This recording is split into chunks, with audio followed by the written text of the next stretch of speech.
Hey folks, Daily Landsblog for the 26th of March 2018, and I guess this is 2 days post the big march on Saturday.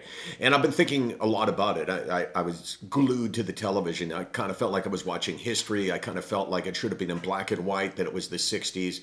And I'm trying to find ways that I can incorporate that into this blog, because I try to keep it focused mostly on mental health. But when I'm on Twitter and I give my thoughts on things like that are political, people get very mad who don't agree with the opinion. They say, how dare you do this? And, I thought you were here to talk about mental health or sports. Well, too damn bad. I'm here to talk about whatever I want to talk about, because you know what? @HeyLandsberg is my Twitter account, and this Daily Landsblog is mine. It's yours, and it's yours as well, Case. But hey, you got to give me some leeway. So I was thinking so much about the talk that you heard about mental illness, about somehow the right wing in the United States, the NRA, are trying to make this an issue of, you've got to get the mentally ill away from the guns, but everyone else is entitled to have a gun. But the whole concept that the broad idea of mental illness applies to this is totally wrong. It gives off the absolute wrong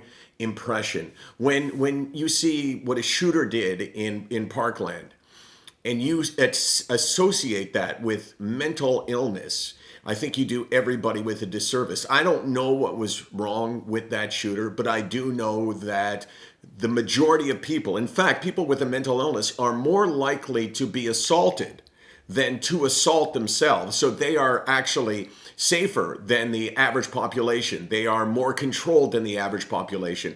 But I just think it's a way to whitewash this. I think it's a way for the NRA to say, hey, you know what? It's not about the guns. It's about the people that get the guns. But we can't have universal background checks because, well, that wouldn't be fair. That wouldn't abide by the Second Amendment. So really, let's do nothing about this, but let's point to the fact that there are deranged people that lose all sense of reality, and that's where we got to focus. So it's not about the guns. And, I heard so many things. The NRA website, don't go there and look at it, but there was just such a hideous person talking about how these kids are marching because if this cause is forgotten, they'll have to go back to being students and doing their homework, like implying that somehow they're doing this for the glory. I just thought that Saturday, the march that took place in Washington and to some extent in some Canadian cities was one of the most significant things that I have seen in my life. 800,000 people, not a single adult allowed to speak on the stage.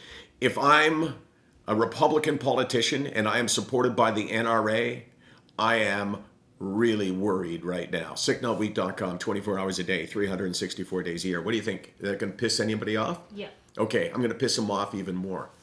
Donald Trump, the President of the United States, is a terrible person. Probably didn't watch to the end anyways. Now,